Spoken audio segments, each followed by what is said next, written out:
سورہ توبہ cassette number 34۔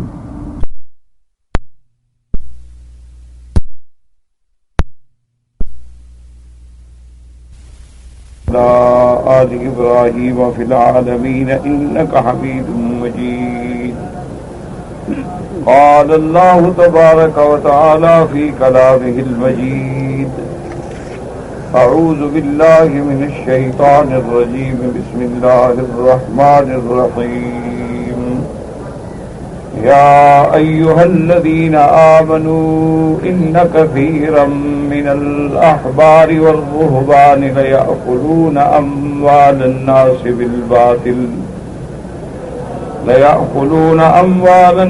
بالباطل ويصدون عن سبيل الله، والذين يكنزون الذهب والفضة ولا ينفقونها في سبيل الله فبشرهم بعذاب أليم، يوم يهمى عليها في نار جهنم فتكوى بها جباههم وجنوبهم وظهورهم، هذا ما كنزتم لأنفسكم فذوقوا ما كنتم تكنزون۔ سورۃ التوبہ کی ان آیات مبارکہ میں اللہ تبارک و تعالی نے یہود اور نصارہ کے احبار اور رہبان کے بارے میں ارشاد فرمایا ہے۔ جیسے کہ اس سورۃ مبارک میں آپ پڑھ چکے ہیں کہ اللہ نے پہلے مشرکین کے بارے میں ارشاد فرمایا اور پھر برات کا اعلان فرمایا، اور اس کے بعد پھر اللہ تبارک و تعالی نے یہود اور نصارہ کے عقائد باطلہ کا ذکر فرمایا کہ یہود کہتے ہیں حضرت عزیر اللہ کا بیٹا ہے، اور نصارہ کہتے ہیں نعوذ باللہ کہ عیسیٰ علیہ السلام خدا کا بیٹا ہے۔ جیسے کہ مشرکین بھی کہتے تھے کہ ملائکہ جو ہیں وہ اللہ کی بیٹیاں ہیں، تو اللہ نے ان کا رد فرمایا کہ سب جھوٹ ہے۔ اللہ تبارک و تعالیٰ کی ذات جو ہے وہ واحد بھی ہے، وہ احد بھی ہے، وہ صمد بھی ہے، اور لم یلد ولم یولد، نہ اس کو کسی نے جینا ہے اور نہ اس نے کسی کو جینا ہے، بلکہ سب سے اول بھی وہی ہے اور آخر بھی وہی ہے۔ جب کچھ نہیں تھا تو اللہ تبارک و تعالیٰ کی ذات تھی، اور جب سب فنا ہو جائے گا تو پھر بھی اللہ کی ذات ہوگی، جیسے کہ اللہ نے ارشاد فرمایا ہے هو الاول والآخر والظاہر والباطن وهو بكل شيء علیم۔ اسی طرح میرے آقا نے سرکار دو عالم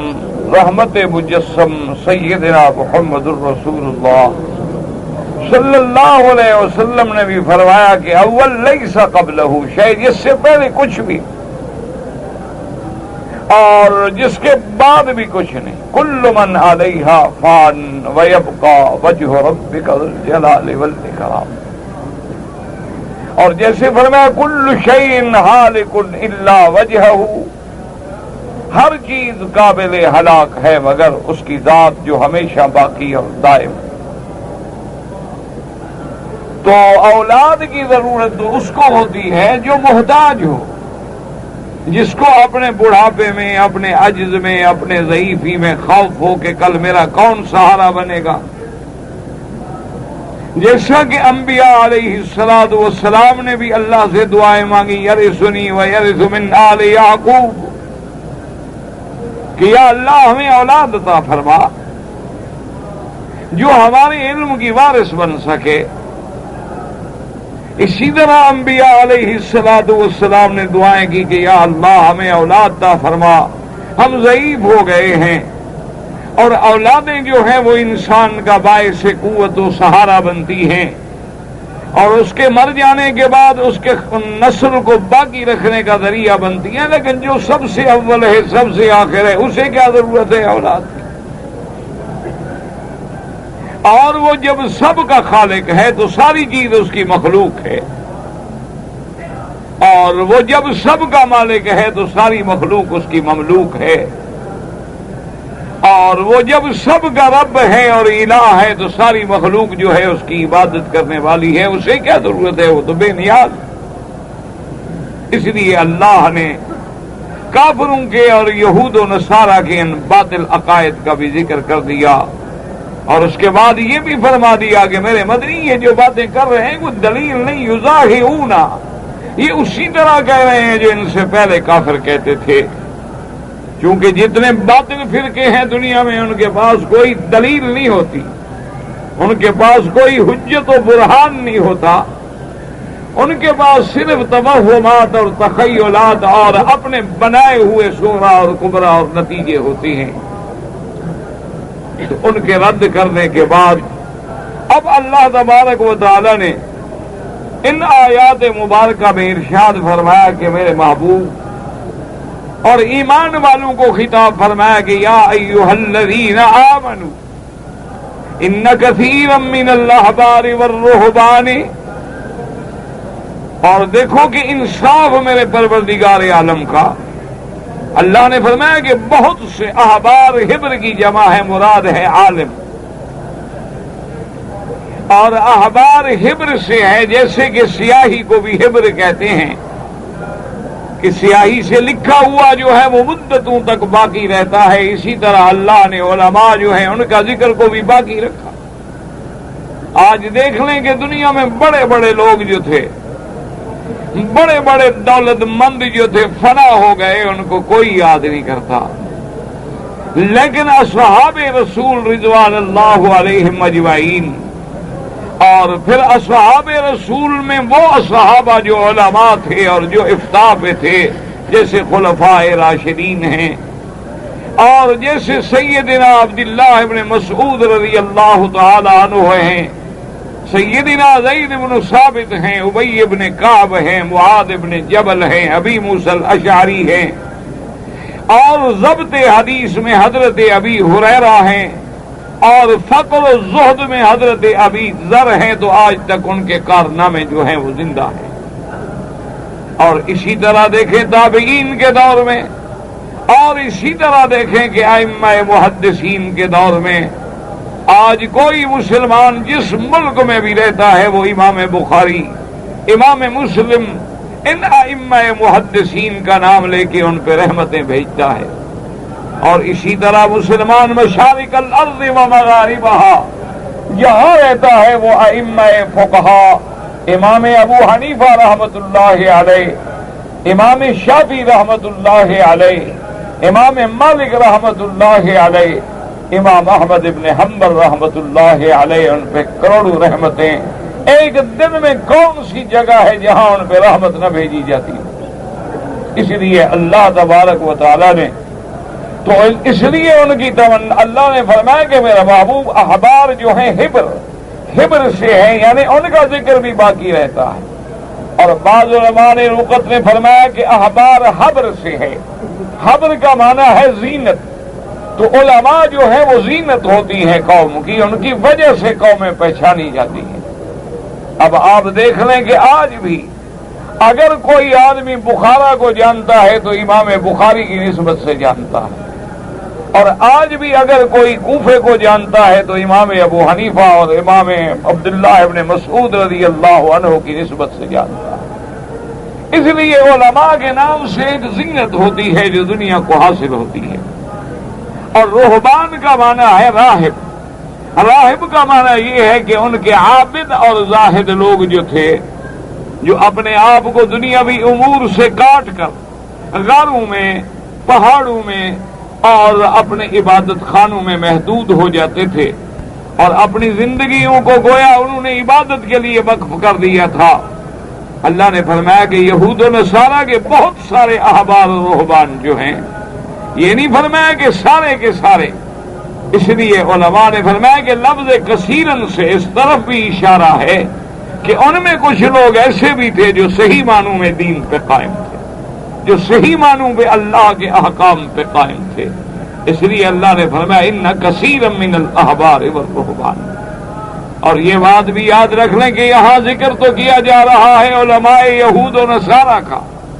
اللہ تبارک و تعالی نے یہود و نصارہ کے علماء اور ان کے عباد اور ان کے عابد و زاہد لوگوں کا ذکر کیا ہے، لیکن ساتھ تنبیہ ہوتی ہے کہ اگر اسلام کے اور مسلمانوں کے مولوی اور صوفی بھی ایسے بن گئے تو ان کا بھی پھر یہی حال ہوگا جو ان کا گزر چکا، کیونکہ اللہ تبارک و تعالی قرآن میں جتنے واقعات بیان فرماتے ہیں، اللہ تبارک و تعالی نے قرآن میں جتنے قصص بیان فرمائے ہیں، ان سے مقصد جو ہے وہ عبرت حاصل کرنا ہے کہ فَاعْتَبِرُوا يَا أُولِي الْأَبْصَارِ، کہ جب ہم پڑھیں گے کہ قوم نوح پہ اللہ نے طوفان کا عذاب بھیجا اور غرق ہو گئے، تو ہم غور کریں کہ ان پہ وہ عذاب کیوں آیا۔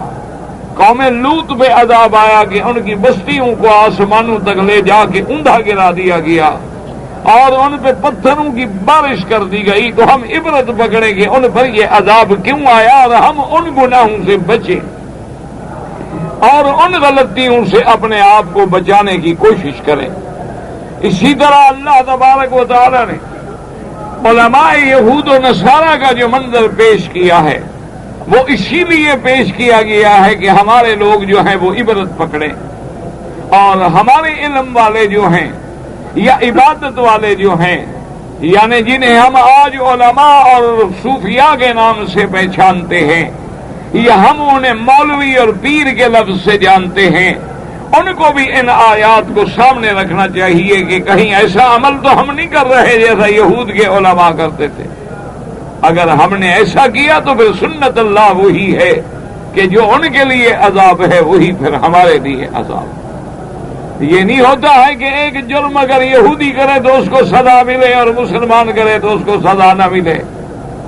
ایک جرم اگر نصرانی کرے تو اس کو سزا ملے اور مسلمان کرے تو اس کو سزا نہ ملے،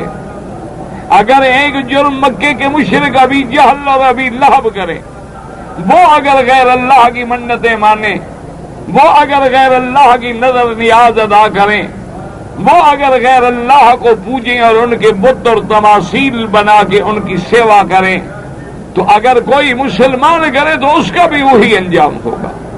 اس لیے اللہ نے فرمایا کہ ان کے احبار و رہبان جو تھے ان کا کام کیا تھا کہ لَيَأْكُلُونَ أَمْوَالَ النَّاسِ بِالْبَاطِلِ، وہ لوگوں کا مال جو ہے غلط طریقے سے کھاتے تھے۔ غلط طریقے سے کھانے کا کیا مطلب ہے؟ بعض علماء اور مفسرین نے فرمایا کہ وہ لوگوں کو غلط فتوے دیتے تھے اور غلط فتویٰ دینے کے عوض میں ان سے پیسہ حاصل کرتے تھے، اور بعض علماء نے فرمایا کہ جب کسی بڑے آدمی سے جرم ہو جاتا، جب کسی بڑے آدمی سے گناہ ہو جاتا تو ان کے لیے وہ تورات کے قاعدے اور احکام جو تھے بدل دیتے تھے، جیسا کہ میرے آقا کی زندگی میں سرکار دو جہاں سیدنا محمد مصطفیٰ صلی اللہ علیہ وسلم کے زمانے میں بھی ان کی ایک عورت سے، یہود کی ایک عورت سے چوری کا جرم سرزد ہو گیا، تو اب انہوں نے بھی یہ چاہا کہ کسی طرح اس کی سزا جو ہے یہ بچ جائے، ورنہ اللہ تبارک و تعالیٰ کے احکام تو برابر ہیں، اللہ کے احکام میں تو کوئی تبدیلی نہیں ہوتی، تو اس کو بھی انہوں نے بدلنے کی کوشش کی۔ اسی طرح جب حضور صلی اللہ علیہ وسلم نے محسن اور محسنہ کے بارے میں پوچھا کہ تمہاری کتاب تورات میں اگر کوئی شادی شدہ مرد اور عورت زنا کرے تو کیا سزا ہے؟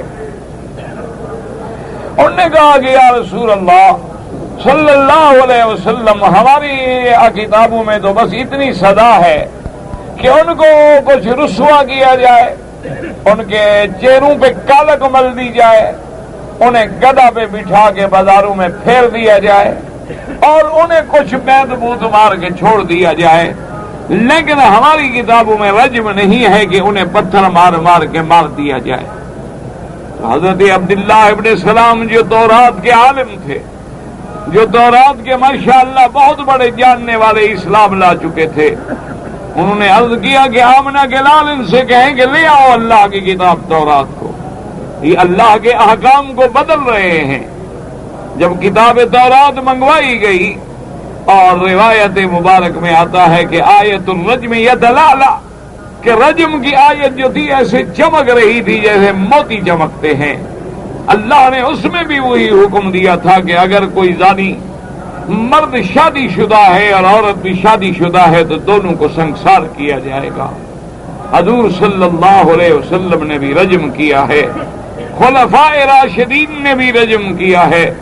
تو اس لیے وہ یہ کرتے تھے کہ بڑے آدمیوں سے سزا کا حکم بدل لیا اور مال حاصل کر لیا۔ تو لَيَأْكُلُونَ أَمْوَالَ النَّاسِ بِالْبَاطِلِ۔ اور بعض علماء کہتی ہیں کہ وہ لوگ جو تھے وہ لوگوں کو نعوذ باللہ غلط راستوں پہ لگا دیتے تھے، اور اس غلط راستے پہ لگانے کی وجہ سے ان کو انعامات و اکرامات ملتے تھے۔ لَيَأْكُلُونَ أَمْوَالَ النَّاسِ بِالْبَاطِلِ۔ اور اللہ نے فرمایا وَيَصُدُّونَ عَن سَبِيلِ اللَّهِ۔ صرف یہ نہیں کہ وہ مال کھاتے تھے بلکہ اللہ کے راستے سے رکاوٹ کا بھی تو ذریعہ بنتے تھے۔ کیوں؟ اللہ کے راستے میں قانون پہ چلیں گے تو زنا سے بچیں گے، جب سزا ختم ہو جائے تو پھر تو زنا کے دروازے کھل جائیں گے۔ تو اس لیے وہ لوگوں کو اللہ کے راستے سے بھی روکنے والے تھے۔ وَيَصُدُّونَ عَن سَبِيلِ اللَّهِ۔ اب اسی طرح یاد رکھیں کہ ان آیات مبارک کو سامنے رکھ کر علماء اسلام جو ہیں وہ بھی اس پہ غور کریں، جو صحیح معنی میں وارث الانبیاء ہیں، جو صحیح معنی میں کتاب و سنت کے علماء ہیں، جو صحیح معنی میں امت کی رہبری کرنے والے ہیں، اللہ ان پہ کروڑوں رحمتیں نازل فرمائے۔ لیکن بعض لوگ ایسے ہیں جو عالموں کا روپ دھار لیتے ہیں حالانکہ عالم نہیں ہوتے۔ بعض لوگ ایسے ہیں جو پیروں کا روپ دھار لیتے ہیں حالانکہ وہ اولیاء یا بزرگ نہیں ہوتے، صرف ان کی شکلیں بنا لیتے ہیں، ان کے لباس پہن لیتے ہیں، ان کے مقام پہ آ کے قابض ہو جاتے ہیں۔ جیسے کہ علامہ اقبال نے بھی کہا ہے،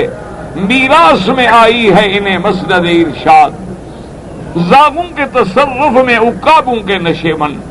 اس نے کہا وجہ یہ ہے کہ آج کے جتنے مجاور اور گدی نشین ہیں یہ تو وارث بن کے گدیوں پہ بیٹھ گئے، ورنہ نہ علم ہے نہ عبادت ہے، نہ زہد ہے نہ ورع ہے نہ تقویٰ ہے۔ حالانکہ یہ تو کوے ہیں لیکن عقابوں کے نشے من پہ قابض ہو کے بیٹھ گئے ہیں۔ تو اس لیے ہمیشہ یاد رکھیں کہ جو لوگ اس رنگ میں آ کر، جو لوگ یعنی صلحاء اور اولیاء کا لبادہ اوڑھ کر، یا جو لوگ جو ہیں اللہ معاف کرے بغیر علم کے اپنے آپ کو عالم بنا کر جھوٹے مسئلے بیان کرتے ہیں، لوگوں کو شرک اور کفر میں الجھاتے ہیں، لوگوں کو بدعات و منکرات میں الجھاتے ہیں، لوگوں کو کبھی عرس کے مسئلے سمجھاتے ہیں اور کبھی 11ویں کے مسئلے بتلاتے ہیں، لوگوں کو قبروں پہ جا کے مجاور بن کے بیٹھنا اور نوراتے اور اعتکاف کرنے کے مسائل سمجھاتے ہیں، لوگوں کو اللہ کی توحید سے ہٹا کر شرک و احداث و بدعت میں مبتلا کرتے ہیں، وہ بھی ان آیات کا مستحق ہیں جو یہود کے علماء کے لیے نازل ہوئی۔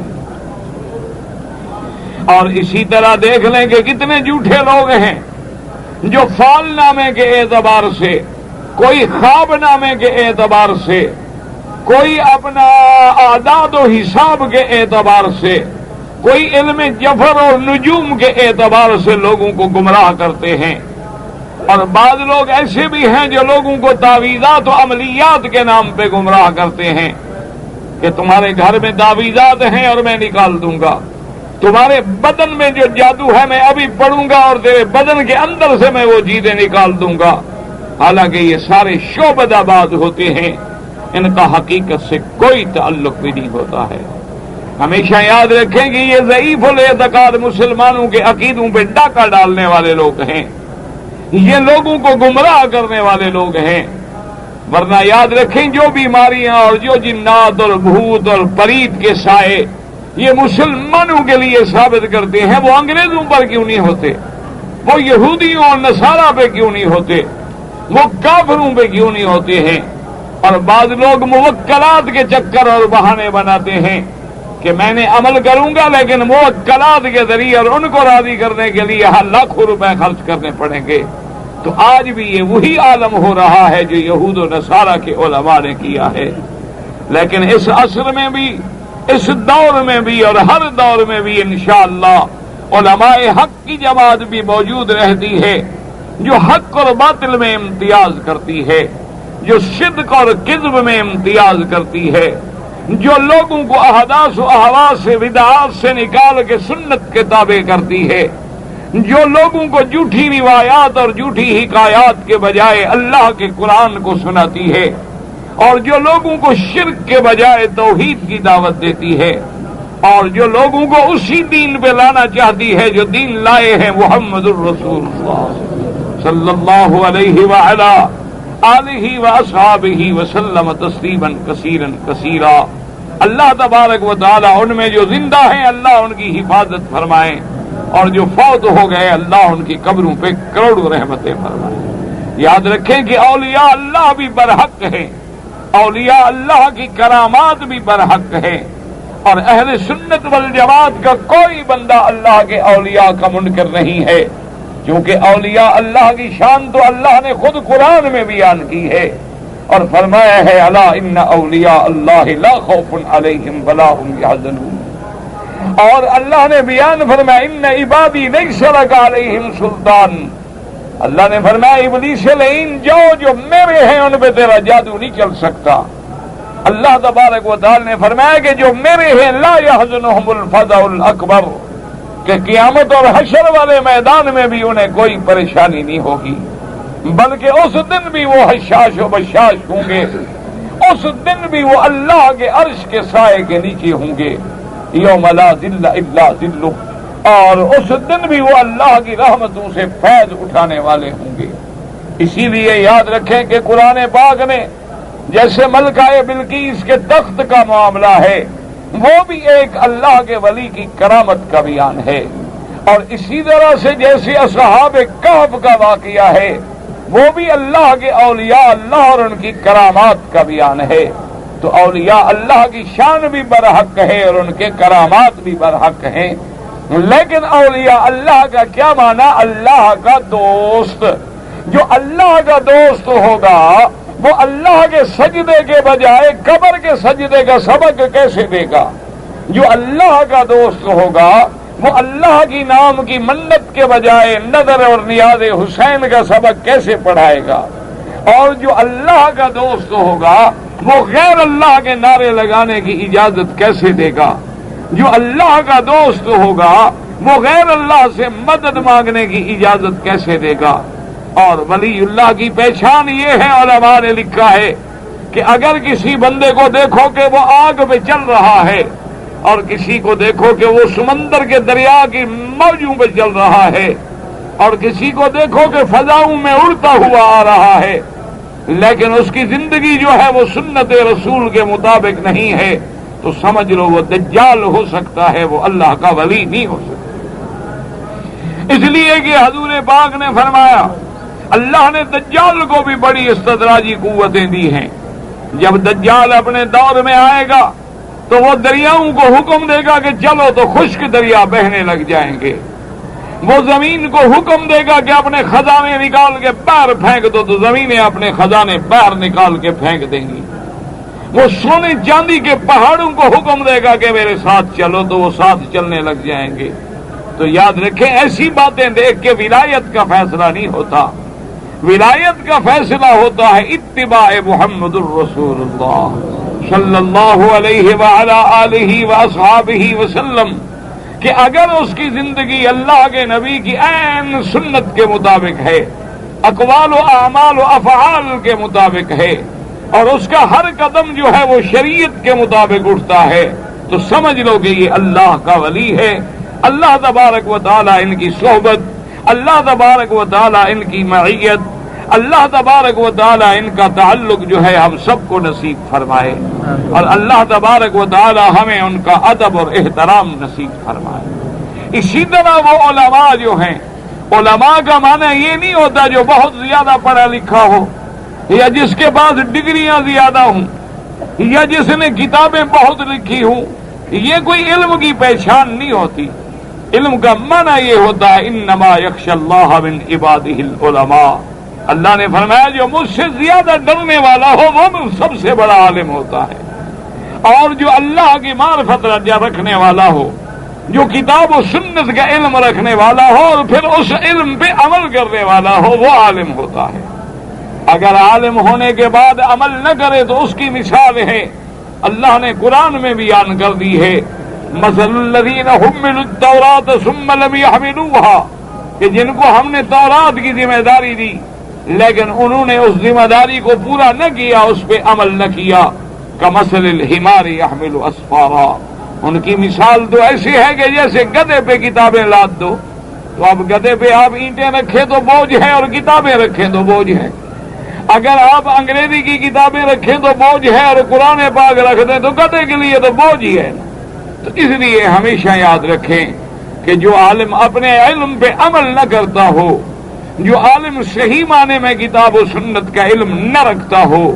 یا جو اپنے آپ کو زبردستی عالم بنا کے لوگوں کو گمراہ کرتا ہو، تو ان کی مثال پھر ایسے ہوگی جن کا ذکر اللہ نے قرآن میں کیا ہے۔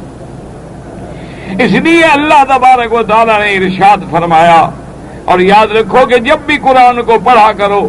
اللہ آپ کو بھی اور مجھے بھی قرآن پڑھنے کی توفیق عطا فرمائے۔ یاد رکھو کہ سب سے بڑا وظیفہ، لوگ پوچھتے ہیں نا جی وظیفے بتلائیں اور ورد بتلائیں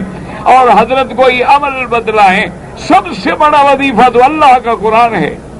سب سے بڑا ورد اللہ کا قرآن ہے، کہ جب تم قرآن پڑھتے ہو تو گویا اپنے اللہ سے ہم کلام ہو جاتے ہو۔ تو جب بندہ اللہ سے کلام کر رہا ہو تو اس سے بڑا مقام کیا ہو سکتا ہے؟ لیکن شرط یہ ہے کہ قرآن کو پڑھو اور قرآن کو سمجھنے کی کوشش کرو، اللہ کے قرآن میں تدبر کرو، اللہ کے قرآن میں تفکر سے کام لو، اللہ کے قرآن کی ایک ایک آیات کو بار بار دہراؤ اور اس میں غور کرو۔ اور آج کل تو الحمدللہ اللہ تبارک و تعالی نے اسباب و وسائل بھی پیدا کر دیے ہیں کہ کوئی مشہور زبان ایسی نہیں جس میں اللہ کے قرآن کا ترجمہ موجود نہ ہو۔ اور اللہ تبارک و تعالی اس حکومت کو جزائے خیر عطا فرمائے کہ انہوں نے ماشاءاللہ تقریباً 13 زبانوں میں قرآن کا ترجمہ شائع کر کے تقسیم کر دیا ہے، اور ہر قرات پہ اللہ تبارک و تعالی نے توفیق دی، قرآن کو شائع کر دیا ہے، تاکہ جو ملک جس قرات کو پڑھنا جانتا ہے اسی طرح قرآن کو پڑھے اور قرآن کو سمجھے۔ تو اسی لیے اللہ اس آیت مبارک میں فرماتے ہیں کہ میرے مدنی صلی اللہ علیہ وسلم کہ ایمان والوں کو خطاب کریں۔ ایک بات یاد رکھیں کہ جیسے کل میرے ایک دوست نے پوچھا تھا کہ کافر اور مشرک کا کیا فرق ہوتا ہے، تو یاد رکھیں میرے عزیز کہ لفظ کفر جو ہے وہ زیادہ عام ہے، پھر آگے اس کی اقسام ہیں کہ ان میں منافق ہے تو وہ بھی کافر ہے، مشرک ہے تو وہ بھی کافر ہے، عزیر کو ابن اللہ کہنے والے ہیں تو وہ بھی کافر ہیں، اور کبھی کبھی مشرک پر کافر اور کافر پہ مشرک کا اطلاق بھی ہوتا ہے، جیسے کہ اللہ نے اسی صورت میں فرمایا انما المشرکون نجس، تو وہاں فرمایا مشرکون اور برات کا اعلان کیا، اور دوسری صورت میں فرمایا قل یا ایھا الکافرون لا اعبد ما تعبدون، تو حالانکہ یہ آیت بھی مشرکین مکہ پر نازل ہوئی تو ان کو کافر بھی کہا گیا، ان کو مشرک بھی کہا گیا۔ تو اس لیے ہمیشہ یاد رکھا کریں کہ ایک لفظ عام ہوتا ہے اور پھر اس میں کچھ خصوصیات ہوتے ہیں۔ بہرحال جو کافر ہے، اب دیکھیں گے کفر کی وجہ کیا ہے۔ اگر بت پرستی کرتا ہے تو یہ بھی مشرک ہے، کافر ہے۔ اگر اللہ کے نبی کو نہیں مانتا تو یہ منکر رسالت ہے، یہ بھی کافر ہے۔ اگر خدا کی صفتوں کا منکر ہے تو یہ بھی کافر ہے۔ تو اس لیے لفظ کفر کا استعمال اور مشرک کا استعمال کبھی کبھی ایک دوسرے پہ آ جاتا ہے، لیکن عام یہ سمجھ لیں کہ وہ لفظ عام ہے اور آگے پھر اس کی تخصیصات ہیں، کیونکہ کفر کے کئی اقسام ہیں۔ اللہ نے اسی لیے فرمایا ہے کہ کفر جو ہے وہ ظلمات ہے، اندھیرے ہیں، اور ایمان جو ہے وہ نور ہے، وہ مفرد ہے، کہ حضرت نوح علیہ السلام سے لے کر خاتم الانبیاء حبیب کبریا سیدنا محمد الرسول اللہ صلی اللہ علیہ وسلم تک اصول ایمان جو ہے وہ ایک ہے۔ اللہ نے فرمایا یا ایھا الذین آمنوا ان کثیرا من الاحبار والرہبان لَيَأْكُلُونَ أَمْوَالَ النَّاسِ بِالْبَاطِلِ وَيَصُدُّونَ عَنْ سَبِيلِ اللَّهِ۔ اللہ نے فرمایا ایمان والو، ان کثیرن بہت سارے احبار و رہبان، اور اللہ معاف کرے آج بھی یہی عالم ہے، آج بھی یہی عالم ہے۔ کتنے لوگ ہیں جو جھوٹے خواب سنا کے لوگوں کو گمراہ کرتے ہیں، کتنے لوگ ہیں جو جھوٹی باتیں بنا کے لوگوں کو گمراہ کرتے ہیں، کتنے لوگ ہیں جو عملیات کے ذریعے لوگوں کو گمراہ کرتے ہیں، کتنے لوگ ہیں جو جھوٹی کشف و کرامات و مراقبات کے ذریعے لوگوں کو گمراہ کرتے ہیں۔ اور جو اللہ والے ہوتے ہیں، یاد رکھو، انہیں کو پراپگنڈے کی ضرورت بھی نہیں ہوتی، انہیں تو کسی اشتہار بازی کی ضرورت نہیں ہوتی، انہیں تو لوگوں کو بتلانے اور سنانے کی ضرورت نہیں ہوتی، ان کو تو اللہ کو راضی کرنا ہے۔ ان کی بات تو اگر ظاہر بھی ہو جائے تو وہ چھپانے کی کوشش کرتے ہیں، اپنی بات کو پردہ دینے کی کوشش کرتے ہیں کہ بلا وجہ لوگ ہمارے بارے میں زیادہ خیالات بڑھانے میں مبتلا نہ ہو جائیں۔ فرمایا لَيَأْكُلُونَ أَمْوَالَ النَّاسِ بِالْبَاطِلِ، جھوٹے طریقوں سے لوگوں سے مال بٹورتے ہیں۔ کیا معنی؟ فتویٰ بدل دینا،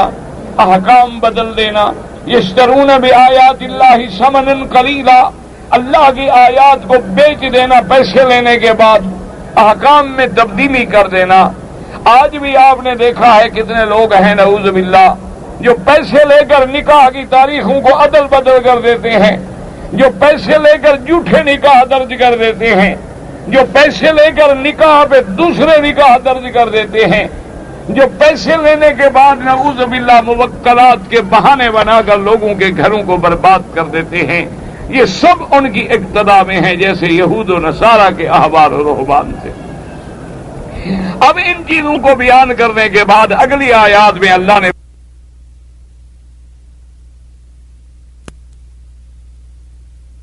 کرتے ہیں، اچھا لوگ ان سے غلط فتویٰ لیتے ہیں کہ جی او نہیں جی نہیں، یہ سود نہیں ہے جناب، یہ تو سروس چارجز ہیں، کوئی بات نہیں، آپ بینک سے معاملہ کر لیں۔ اور انشورنس نے کہا جی بس یہ تو ٹھیک نہیں، لیکن مجبوری ہے تو کوئی حرج نہیں ہے، کر لیں۔ تو اصل مقصد کیا ہے؟ پیسوں کا جمع کرنا۔ ان غلط فتویٰ دینے والوں کا بھی پیسے جمع کرنا مقصد ہے،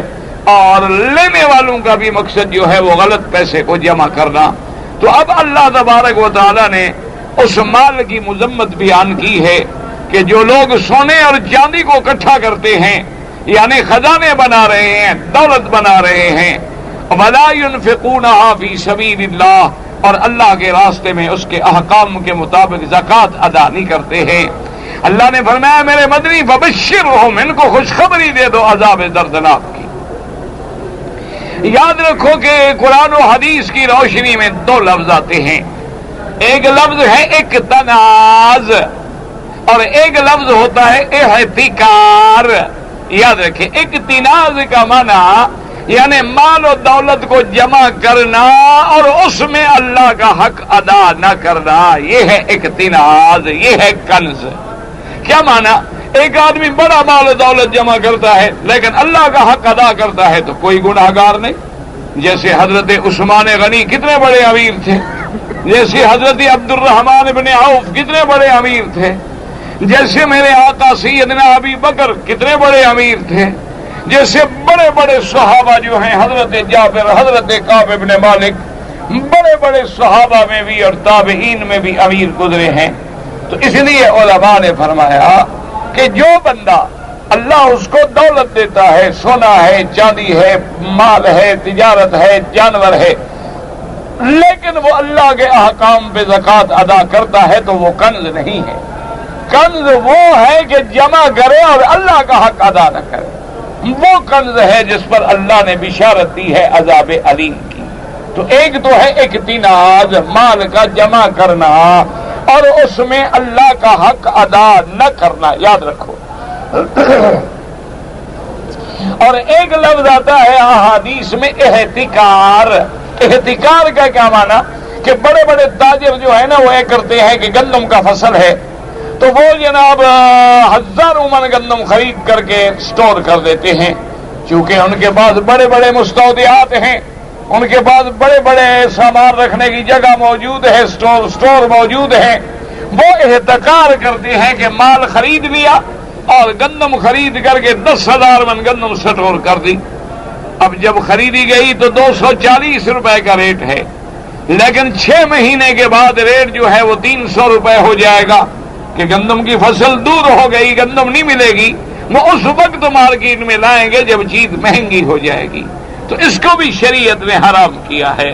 کہ یہ ذخیرہ اندوزی کرنا جو ہے یہ حرام ہے۔ اس لیے حضور پاک کی ایک حدیث مبارک میں ہے کہ جو تاجر اپنا مال لے کر مارکیٹ میں آتے ہیں ان پہ اللہ کی رحمت ہوتی ہے، اور جو مارکیٹوں سے مال خرید کر کے محفوظ کر لیتے ہیں ان پہ اللہ کی لعنت ہوتی ہے کہ وہ مسلمانوں کو اور عوام کو لوٹنا چاہتے ہیں کہ جنس کو خرید لیا اور خریدنے کے بعد محفوظ کر لیا۔ تو یہ بھی احتکار ہے۔ اس کا حکم جو ہے علماء نے لکھا ہے کہ زیادہ تر ان چیزوں پہ ہوتا ہے جن کا تعلق جو ہے انسان کی حیات سے ہوتا ہے، روزمرہ کی زندگی سے ہوتا ہے۔ بعض علماء کہتے ہیں کہ وہ چیزیں جن کے بغیر آدمی زندہ رہ سکتا ہے، مثال کے طور پہ آدمی چینی کے بغیر تو زندہ رہ سکتا ہے، لیکن آدمی گندم کے بغیر تو زندہ نہیں رہ سکتا، اس کی رات دن کی ضرورت ہے۔ اسی طرح جو چیزیں اس کے لیے زیادہ ضروری ہیں ان کا روکنا جو ہے وہ منع ہے، اور جن چیزوں کے بغیر زندگی بچ سکتی ہے ان کے روکنے میں کوئی خاص فرق نہیں پڑتا ہے۔ لیکن بعض علماء نے فرمایا کہ لفظ عام ہے، چاہے کوئی چیز بھی ہو، جب اس کی نیت لوگوں کو دھوکہ دینا ہے تو وہ احتکار میں شامل ہے، اس کو نہیں چاہیے کہ وہ ذخیرہ اندوزی کا ارتکاب کرے، وہ حرام ہے۔ اسی لیے اللہ نے قرآن پاک میں فرمایا وَيْلٌ لِّكُلِّ هُمَزَةٍ لُّمَزَةٍ الَّذِي جَمَعَ مَالًا وَعَدَّدَهُ يَحْسَبُ أَنَّ مَالَهُ أَخْلَدَهُ كَلَّا لَيُنبَذَنَّ فِي الْحُطَمَةِ۔ اللہ نے فرمایا کہ ہلاکت ہے اس کے لیے جو دان کرنے والا ہے، اور اس کے بعد فرمایا کہ وہ کون ہے الذی جمع مالا وعددہ، جو مال کو جمع کرتا ہے اور گنتا رہتا ہے، ہر وقت مال کے چکر میں پڑا ہوا ہے۔ جیسے محاورات میں کہتے ہیں نا کہ اسے تو بس 99 کی مار پڑ گئی ہے کہ 99 ہو گیا 100 ہو جائے، 100 ہو گیا 1000 ہو جائے، 1000 ہو گیا تو اب لاکھ ہو جائے، لاکھ ہو گیا تو اب کروڑ ہو جائے، کروڑ ہو گیا تو اب جناب جو ہے وہ ارب بن جائے۔ اس لیے میرے مدنی پاک نے فرمایا حریصان لا یشبعان، حضور نے فرمایا دنیا میں 2 حریص ایسی ہیں جن کا پیٹ کبھی نہیں بھرتا، فرمایا حریص العلم و حریص المال، ایک علم کا حریص اس کا بھی پیٹ نہیں بھرے گا، ایک کتاب پڑھے گا کہ یار دوسری کتاب آ گئی یار وہ بھی لے آؤ، اور بھی لے آؤ، اور بھی کتاب لے آؤ، سنے گا آج ایک اور کتاب آئی ہے کہ اگر نہیں وہ بھی لے آؤ، اس میں پتہ نہیں کوئی نئی چیز مل جائے، تو اس کا بھی پیٹ کبھی نہیں بھرتا ہے، اور دولت حاصل کرنے والوں کا پیٹ جو ہے وہ بھی کبھی نہیں بھرتا ہے۔ آپ نے دیکھا نہیں ہے کہ جن لوگوں کو اللہ نے کروڑوں سے نوازا لیکن وہ چاہتے تھے کہ کروڑوں کے بجائے ہم اربوں میں کھیلیں، اور جن لوگوں کو اللہ نے اربوں سے نوازا وہ چاہتے ہیں کہ اب ارب بھی کچھ نہیں ہے یار، اب تو ہمیں خربوں میں کھیلنا چاہیے۔ تو اس لیے حضور نے فرمایا لا یملأ فا ابن آدم الا التراب، کہ ابن آدم کا منہ جو ہے یہ چھوٹا سا منہ جو ہے یہ نہیں بھرتا مگر قبر کی مٹی بھرے گی۔ جب مرنے کے بعد قبر میں جائے گا تو اب ساری سب کچھ چھاٹ پڑا رہ جائے گا، جب لاد چلے گا بنجارا، ساری دنیا یہاں پڑی ہوگی۔ اب وہ خود بھی محتاج ہے کہ کوئی کندھا دے کے مجھے قبر میں تو ڈالا ہے، اگر کوئی بندہ نہ ہو تو پڑا ہوا ہے، اور کتنا دن پڑا رہے گا، پھر اسی بدن سے بدبوئیں پھوٹنی شروع ہو جائیں گی۔ تو اس لیے اللہ تبارک و تعالی نے فرمایا کہ وہ لوگ جو سونے اور چاندی کا ذخیرہ کرتے ہیں اور اللہ کا حق ادا نہیں کرتے ہیں۔ لیکن یاد رکھیں قرآن پاک میں 2 چیزوں کا ذکر کیا گیا ہے، ایک سونے اور چاندی کا، چونکہ اصل مدار جو ہے ہر چیز کی وہ سونا اور چاندی ہے۔ اسی لیے آپ دیکھتے ہیں نا کہ آج دنیا میں نوٹ کا رواج آ گیا، آج دنیا میں ٹریولر چیک کا رواج آ گیا ہے، آج دنیا میں کارڈز آ گئے ہیں، لیکن ان سب کی ضمانت جو ہے وہی ہوتی ہے کہ پیچھے اتنی دولت موجود ہے۔ اس لیے ہر نوٹ پہ لکھا ہوتا ہے کہ ان طلب آپ کو ادا کرنے کے وہ ذمہ دار ہوں گے۔ تو اصل بنیاد جو ہے وہ ذهب اور چاندی ہے۔ اور اس کے بعد قرآن کے لفظوں میں غور کریں، والذین یکنزون الذهب والفضة ولا ينفقونها فی سبیل اللہ، علماء نے فرمایا ولا ينفقونها، ضمیر جو ہے راجع ہے فضہ کی طرف، حالانکہ پہلے تو 2 چیزوں کا ذکر ہے نا، ذهب اور فضہ، آگے ضمیر تثنیہ کا نہیں ذکر کیا گیا بلکہ ضمیر مفرد ذکر کیا گیا، اور ہا کا ضمیر جو ہے فضہ کی طرف راجع ہے، ذهب کی طرف راجع نہیں ہے۔ تو اس لیے علماء کرام نے اللہ کے اس ضمیر قرآن سے بھی مسئلہ سمجھا کہ معنی یہ ہے کہ اگر کسی آدمی کے پاس تھوڑا سونا ہے اور تھوڑی چاندی ہے تو پھر چاندی کی قیمت کا اعتبار کیا جائے گا، سونے کی قیمت کا اعتبار نہیں کیا جائے گا۔ یعنی کیا معنی ہے، ایک آدمی کے پاس 3 تولے سونا ہے اور 10-20 تولے چاندی ہے، تو اب دونوں کی قیمت کریں گے، چاندی کی بھی اور سونے کی بھی، اور مجموعی قیمت کا اندازہ لگائیں گے کہ کیا نصاب کے قریب پہنچ جاتا ہے کہ نہیں پہنچ جاتا ہے۔ تو چاندی کا نصاب جو ہے وہ تقریباً 52 تولے ہے، کہ اگر 52 تولے آدمی کے پاس چاندی ہے یا 52 تولے چاندی کی قیمت ہے یا کچھ سونا ہے اور کچھ چاندی ہے، دونوں کو ملا کے 52 تولے کے پیسے بن جاتے ہیں۔ یا آدمی کے پاس نہ سونا ہے نہ چاندی ہے لیکن اتنا پیسہ ہے کہ 52 تولے چاندی خرید سکتا ہے، تو اب اس پر بھی صاحب نصاب ہے اور زکوٰۃ واجب ہو جائے گی۔ پھر اس میں جتنی مال آگے بڑھتا جائے گا 2.5% کے حساب سے وہ زکوٰۃ ادا کرے گا۔ اللہ تبارک و تعالی نے یہاں ارشاد فرمایا کہ میرے محبوب جو اللہ کے راستے میں، اللہ کے احکام میں، اللہ کے احکام کے مطابق اللہ کے راستے میں خرچ نہیں کرتے، فبشرہم بعذاب علیم۔ یاد رکھو بشارت کا معنی تو خوشخبری ہوتا ہے، اور آگے ہے عذاب۔ تو اس لیے علماء نے فرمایا کہ گویا یہ بھی ان کے لیے عذاب ہے، کہ اللہ نے فرمایا ان کو خوشخبری دے دو، ان کو خوشخبری دے دو عذاب دردناک کی۔ یہ بھی تو عذاب ہے نا، ان کے لیے وہ لفظ استعمال کیا گیا کہ جیسے وہ لفظ اللہ کے دین کے لیے استعمال کرتے تھے۔ اور پھر اللہ تبارک و تعالیٰ نے عذاب علیم کی تھوڑی تفصیل بھی بیان فرما دی، فرمایا یوم یحمى علیہا فی نار جہنم فتقوی بہا جباہہم وجنوبہم وظہورہم ھذا ما کنزتم لانفسکم فذوقوا ما کنتم تکنزون۔ اللہ نے فرمایا میرے پیارے حبیب سیدنا محمد مصطفیٰ صلی اللہ علیہ وسلم بتلا دے امت کو کہ قیامت والے دن اسی سونے چاندی کو جہنم کی آگ میں تپایا جائے گا۔ اللہ معاف کرے، اللہ سے دعا کریں اللہ جہنم کی آگ سے بچا لے، دعا کریں اللہ قبر کے عذاب سے بچا لے۔ دیکھو نا ہم اللہ کے کتنے کھلے حرم میں بیٹھے ہیں لیکن پسینے سے اور گرمی کا کیا عالم ہے۔ جب آدمی قبر میں ہوگا کبھی غور کیا ہے؟ غور کیا ہے کہ جب اتنی سی قبر میں ڈال کے آئیں گے اور جو سب سے زیادہ پیارے ہیں وہی پہلے مٹی ڈالیں گے، جو سب سے زیادہ رشتہ دار ہے نا قریبی بیٹا، اور کہیں گے بھائی بیٹے کو آگے آنے دو، یار بیٹے کو آنے دو، بیٹا تو مٹی ڈالے نا، بھائی کو یا بھائی اس کو آنے دو نا، اس کے بھائی کو آگے آنے دو۔ اور وہاں مٹی کے نیچے جناب اتنی سی قبر میں دبا کے آ جائیں گے، دعا کرو اللہ اپنی رحمت سے باغ جنت بنا دے۔ ورنہ سوچ سکتے ہو کہ کیا عالم ہوگا اور کیسے گزرے گی۔ آج جو تمہیں اے سی میں بھی نیند نہیں آتی، آج تمہیں رات کو بہترین پلنگوں میں بھی نیند نہیں آتی، کہتے ہو جی ذرا رات طبیعت بے چین تھی، ذرا نیند نہیں آ سکی، ذرا سوچو وہ قبر میں کیا حال ہوگا۔ کبھی قبر یاد کی ہے آپ؟ اللہ اکبر، ایمان سے کہیں قبر یاد کرتے ہو؟ قبر یاد کرتے تو ہم داڑھی مڈاتے ہیں۔ قبر سے اٹھ کے کہاں جانا ہے؟ نہیں چلو ایک مسئلہ مولوی سے پوچھنے کی ضرورت نہیں، قبروں سے اٹھیں گے مرنے کے بعد کہ نہیں؟ تو کہاں جائیں گے؟ محشر میں۔ اور پانی کے لیے حوض کوثر پہ کون ہوں گے؟ تو جن کو حضور کی شکل سے نفرت ہے ان کو حضور آنے دیں گے؟ خیال جو حضور کی شکل بنانا بھی نہیں چاہتا نا، حضور کی داڑھی تھی؟ نہیں آپ نہ ڈریں نا، سچی بات تو کریں نا، حضور پاک کی داڑھی مبارک تھی؟ ہاں جی، کتنی؟ مشین سے نکلی ہوئی؟ ہاں جی،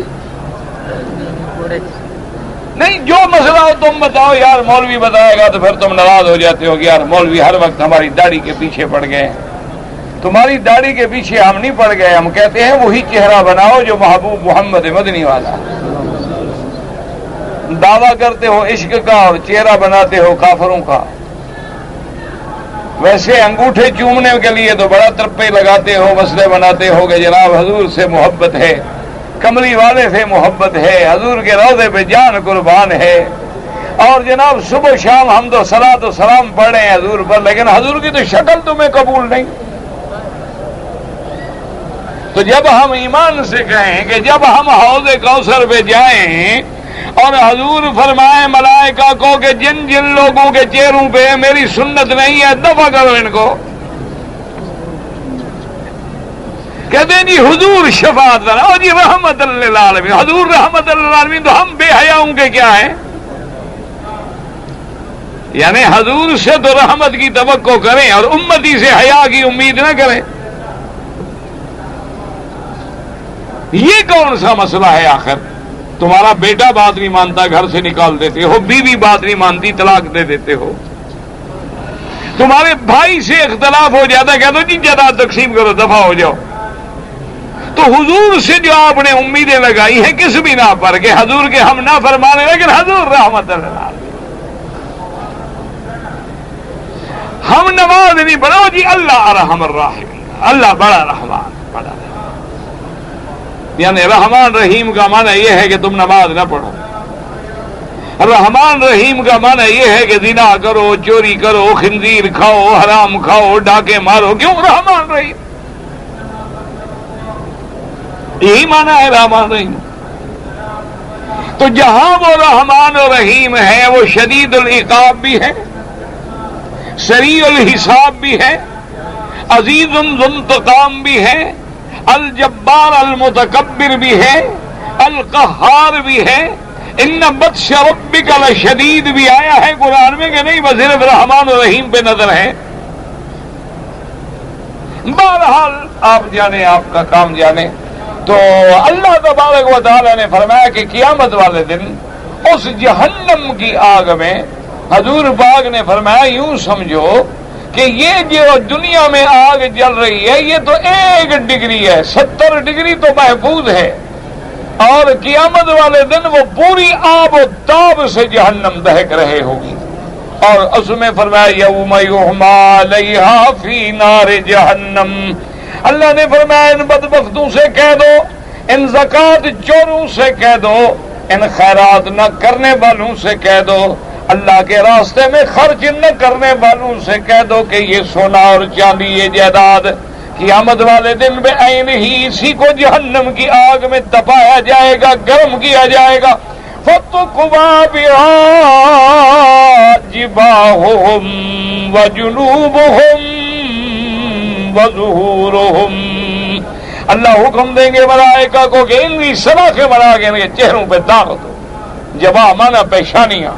وَظُهُور اللہ نے فرمایا وَجُنُوب، جنوب مانا یہ جانب ہیں دائیں اور بائیں جانب، ظہور مانا پشت پہ، کہ اللہ فرمائیں گے ان کو سامنے سے بھی داغ دو اور دائیں جانب سے بھی داغ دو،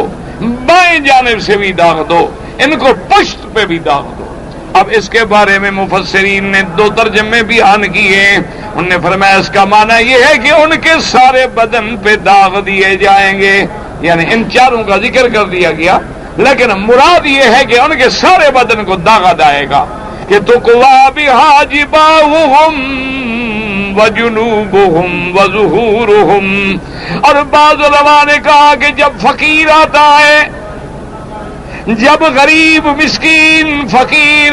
پھٹے ہوئے کپڑے پہنے ہوئے خیرات مانگنے والا آتا ہے تو بڑا آدمی سب سے پہلے پیشانی پہ بڑھ جاتا ہے، یار یہ کون ہے، دفع کرو، کیا ہے، ادھر کیوں آ رہا ہے. اور اگر وہ پھر بھی قریب آ جائے تو ادھر پھیر دیتا ہے، اور ادھر سے آ جائے تو ادھر پھیر دیتا ہے، اور پھر بھی نہ چھوڑے تو اٹھ کے پشت دے کے چل جاتا ہے. اللہ نے فرمایا تو نے دنیا میں میرے راستے پہ مانگنے والوں سے جو عمل کیا تھا آج وہی سائیڈیں تیری داغی جائیں گی جہنم میں. یوم یحمی علیہا.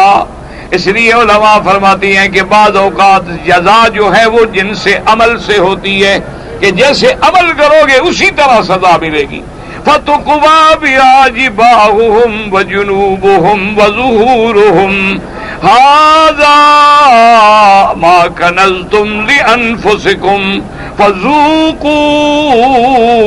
ما کنتم تکنزون. اور ساتھ یہ بھی کہا جائے گا کہ یہ سونا چاندی ہے نا تم نے اپنے لیے جوڑا تھا، کہتے نہیں بھائی پیسہ رکھو میاں کل کام آئے گا. تم نے اپنی ذات کی حفاظت کے لیے جو مال رکھا تھا آج وہی مال تمہارے لیے عذاب بن گیا ہے. تو اللہ تبارک و تعالی نے قرآن پاک میں مذمت فرمائی. لیکن یاد رکھو کہ وہ مال جو اللہ کے راستے میں خرچ ہوتا ہے وہ اللہ کو بہت زیادہ محبوب ہے. حضور پاک صلی اللہ علیہ وسلم نے فرمایا کہ دو آدمی ہیں جن کے بارے میں اگر حسد کیا جاتا تو ان کے بارے میں کیا جائے. یا معنی ہے غبطے کا. فرمایا ایک اس عالم کے بارے میں جو صبح و شام دن رات سفر ہزار اپنا علم لٹا رہا ہے، ہر جگہ دین کی دعوت دے رہا ہے، اور وہ آدمی جو صبح و شام رات دن اللہ کے راستے میں مال لٹا رہا ہے، خرچ کر رہا ہے. اور یہ بھی یاد رکھیں کہ جو لوگ اللہ کے راستے میں خرچ کرتے ہیں اللہ کا قرآن میں وعدہ ہے وما انفقتم من شیء فهو یخلفہ. اللہ نے فرمایا جو کچھ بھی تم میرے راستے میں خرچ کرو گے میں دنیا میں بھی بدلہ دے دوں گا. اور اسی طرح حدیث مبارک میں بھی آتا ہے کہ اللہ تبارک و تعالی نے اپنے خاص فرشتوں کی ڈیوٹی لگائی ہے جو روزانہ دعا مانگتے ہیں اللہم آت لکل منفق خلفا وآت لکل ممسک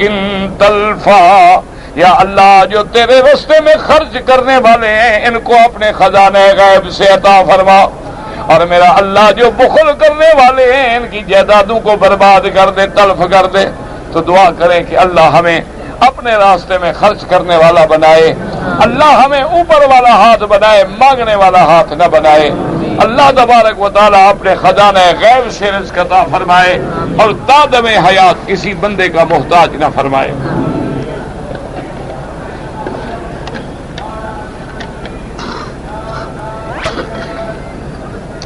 اگر امام نے جہری نماز میں یعنی فجر کی نماز ہے یا مغرب کی نماز ہے یا عشاء کی نماز ہے، اگر امام نے مثلا سورت فاتحہ پڑھنے کے بعد ایک سورت کے بجائے 2-3 سورتیں چھوٹی چھوٹی ایک رکعت میں پڑھ لی کوئی حرج نہیں، کوئی منع. ایک سورت پڑھے تو الحمدللہ کم از کم 3 آیتیں امام کو پڑھنی چاہیے. لیکن اگر زیادہ پڑھیں یا 1-2 صورتیں مثلا قل هو اللہ احد قل اعوذ بالفلق قل اعوذ بالناس ایک رکعت میں پڑھ دے کوئی حرج نہیں، کوئی منع نہیں. اللہ کا قرآن ہے 2-3 صورتوں کو ملا کے بھی پڑھ سکتے ہیں. اس نماز میں سجدے کی حالت میں امام ابو حنیفہ رحمت اللہ علیہ فرماتے ہیں کہ فرض نماز میں سجدے میں دعا کے بجائے وہ تسبیح جو ہے سبحان ربی الاعلی اس کو زیادہ کر دیں، یعنی 3 دفعہ کے بجائے 7 دفعہ کہہ دیں، 11 دفعہ کہہ دیں، 21 دفعہ کہہ دیں. لیکن نفل نماز ہے تو دعا سجدے میں کریں، لیکن دعا بھی وہ کریں جو احادیث مبارک میں ثابت ہے. اپنی زبانوں میں دعا نہ شروع کر دیں بلکہ وہ دعائیں جو حضور صلی اللہ علیہ وسلم سے ماثور و منقول ہیں. باقی ائمہ کے نزدیک فرض نماز کے سجدے میں بھی دعا مانگنا جائز ہے. امام ابو حنیفہ رحمت اللہ علیہ چونکہ بڑی احتیاط کرتے ہیں، انہوں نے کہا کہ سجدے میں اللہ کے نبی نے جو حکم دیا ہے فرمایا کہ جب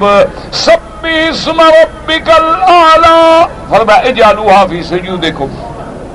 سبحان ربی العظیم. حضور نے فرمایا اجعلوها فی رکوعکم.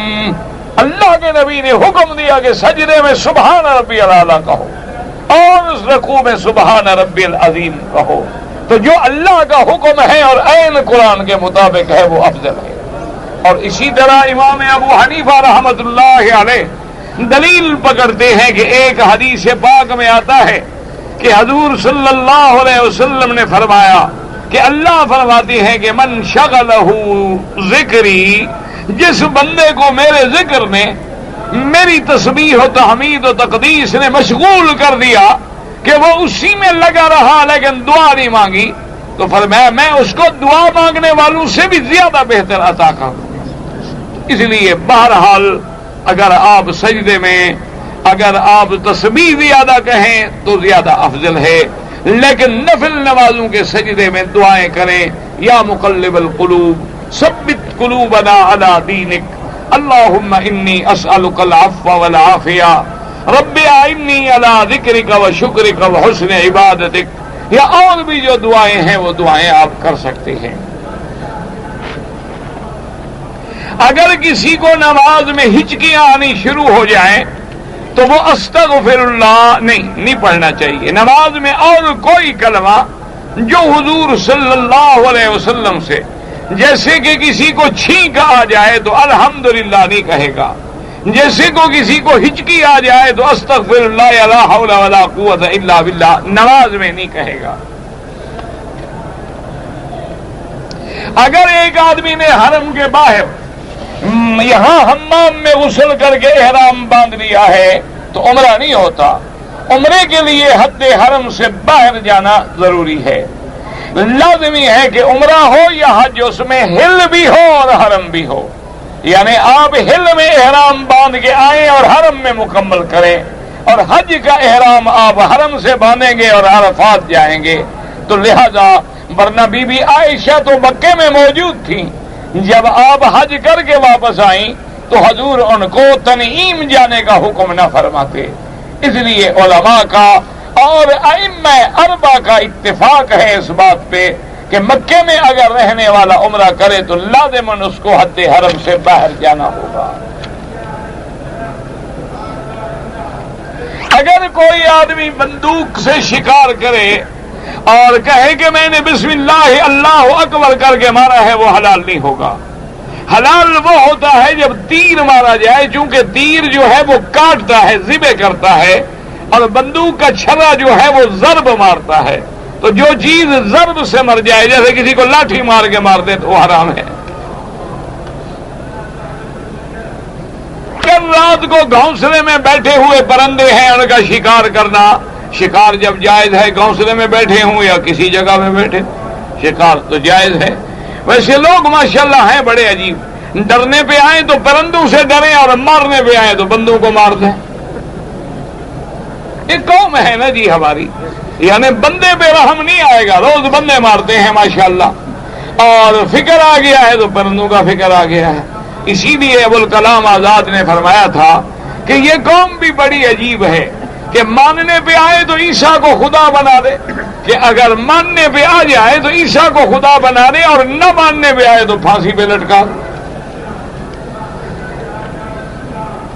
اگر میں مسلمان کو کہوں کہ نماز پڑھو، وہ انکار کرے، اگر واقعتاً وہ نماز کا منکر ہے تو بالاتفاق کافر ہے۔ لیکن ایک یہ ہوتا ہے نا، کبھی آدمی کو آپ کہتے ہیں نماز پڑھو، غصے میں بیچارہ کہہ دیتا ہے، اس کی نیت نہیں ہوتی، نہ وہ منکر ہے نماز کا، وہ تمہارے چھیڑنے سے تنگ آ کے اس نے کہہ دیا، تو اللہ نیتوں کو جانتے ہیں۔ اگر وہ منکر نماز ہے تو اس کے کفر میں تو کوئی شبہ ہی نہیں، اور سب ائمہ کے نزدیک کافر ہے۔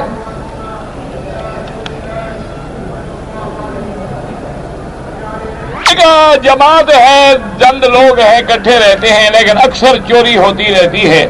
تو ان سے ہم قسم لیں یا ثبوت پیش کریں، ثبوت پیش نہ کر سکیں تو ان سے صفائی میں قسم لیں۔ اور ایسی جماعت میں کیوں رہتے ہو جس میں چوری ہوتی ہے؟ ان کے ساتھ رہو جو چوری نہ کرتے ہوں۔ دیکھو نا بھی، آخر چوری چند آدمی ہیں، آپ لوگ کہتے ہیں کہ چوری ہو جاتی ہے، جو نہ کرنے والے علیحدہ ہو جائے تو چور خود بخود علیحدہ ہو جائے گا، پتہ لگ جائے گا کہ چور کون ہے۔ یعنی چند آدمی چوری نہ کرنے والے، چور تو ایک ہوگا نا، تو نہ کرنے والے علیحدہ ہو جاؤ تو باقی جو بچے گا وہی چور ہے۔ بہرحال اگر چوری ہو جائے تو یا ثابت کرو، گواہ دے مدعی، البینۃ علی المدعی والیمین علی من انکر۔ قرآن پاک میں رکھوانا یہ جھوٹی بات ہے۔ اصل بات یہ ہے تم گواہ لے آؤ، گواہ نہیں ہے وہ قسم کھائے یار اب مجھے اللہ کی قسم ہے میں نے چوری نہیں کی، بس ختم ہو گیا، قیامت میں خود دے گا۔ طلوع فجر سے طلوع آفتاب تک فرض اور سنت کے علاوہ جو ہے کوئی نماز نہ پڑھیں، یعنی پہلے 2 رکعت سنت پڑھیں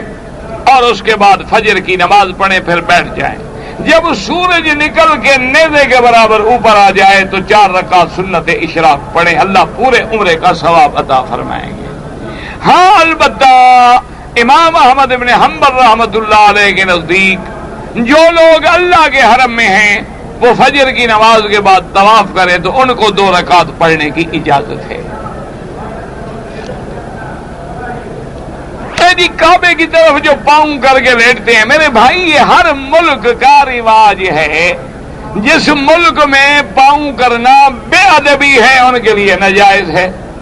اور جن ملکوں میں اس کو بے ادبی نہیں سمجھا جاتا وہ ان کی نیت اللہ کے ہاں معلوم ہے کہ وہ اس لیے نہیں سو رہے کہ توہین کریں، بے ادبی کریں، ان کے نزدیک یہ چیز بے ادبی میں شامل ہی نہیں ہوتی۔ آپ دیکھیں نا آپ کے ملک میں کسی کو ایسا کرو، بعض علاقوں میں عیب ہے، بعض میں عیب نہیں،